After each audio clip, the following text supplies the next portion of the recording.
Coruscant is one of the most iconic planets of Star Wars. It's an entire planet covered in city that's kilometers deep. And it's been that way for thousands of years. So it's got a lot of history, and it has a massive amount of infrastructure, and just millions and millions of people live here and go about their daily lives. When we think about Coruscant, we think about it as metropolis, like the ultimate city. Any big city, one of the things that's most exciting about it is the massive amount of variety, both in terms of the people who live there, in terms of the environments, the neighborhoods, in terms of all the different things you can see and do in a city. So it was really important to us in developing Coruscant. Like, this isn't just a city, it's a city world. And that's why we had to create just a massiveness and a depth and a vastness that you would almost get there and be astounded and feel small the first time you walked into Coruscant. In designing Star Wars worlds, you always start with something true to life. And you change it just a bit. Now, the difference between Coruscant is, like, you're not changing it just a bit, you're changing it a lot. You're going the distance both directions. Whereas you might have, 50 stories on a building. What would that building look like if it was 1,000 stories? What would the Senate look like 3,000 years prior to the prequels? So there is a little bit of pulling elements from the movies, a little bit of pulling elements from the artistic ideas that some of the other artists have had.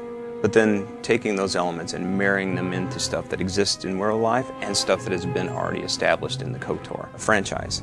Some of the first major differences with Coruscant over any other planet, the obvious ones are there's absolutely no terrain on this planet. Zero. That in itself brings up a lot of interesting dilemmas. We have to think of how to build a planet with no terrain. Building a planet from the ground up is a major issue. The main building block is terrain. How do we build it without that? What we did is basically go through iteration after iteration after iteration just to build the space.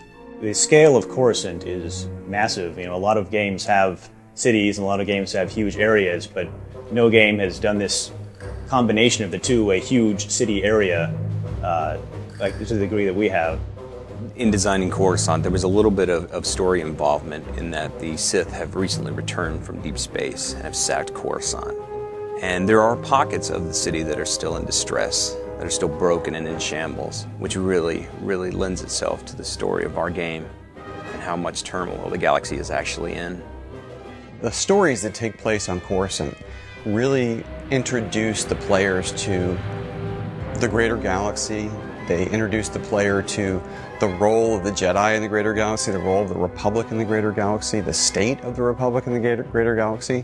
And you're going to get caught up in stories that deal with Republic politics and, backstabbing and maneuvering within the Senate Tower.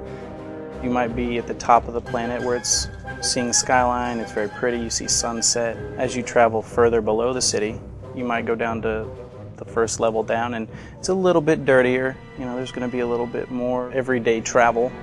The next step might be to where you're ending up in a mob-ruled area where potentially this planet at one point was bombed. We all know that. Further down, there's going to be complete gang warfare. What we wanted to do was add a little bit of the Coruscant that you hadn't seen yet. What powers these huge buildings, these buildings that stretch, kilometers into the sky? Where's the electrical system? Where's the plumbing? Where's the sewages? The sewage systems. Those kinds of things you've never seen. What lies down in the basements? What does a parking garage look like in the Star Wars universe? Especially one for a building this, the size of the entire island of Manhattan. So it was taking those ideas, taking those worldly sort of ideas of New York and turning them on their ear, really going the distance, dropping it way down, building it up way high, and making certain that we're giving the player a chance to see things that they've never seen in Coruscant before. Coruscant is the symbol of all the hope for democracy and civilization in the galaxy. And even though it's got its flaws and it's not perfect in a lot of ways, it's also got its beauty and its integrity in some ways. And there's people there who are trying to live a good life and do the right thing and want to see the galaxy be a safe and peaceful and happy place. So we really took a lot of care to make sure that players get to experience some of that at Coruscant, get to experience what it is that makes the Republic special, makes it worth fighting for, makes it worth dying for. One of the great things about Coruscant is that there's something for everybody. The socializers can hang out in the spaceport in the Galactic Senate and meet people as they come and go. The explorers have all the different variety of areas. They can go down into the depths of the works, or go into the criminal-laden Black Sun district. But my favorite area of Coruscant is probably the Senate district, just because it's so impressive and has that sense of potential. You know, because you're up there and you can see for miles and miles, and you just know that there's going to be so much out there to explore and find.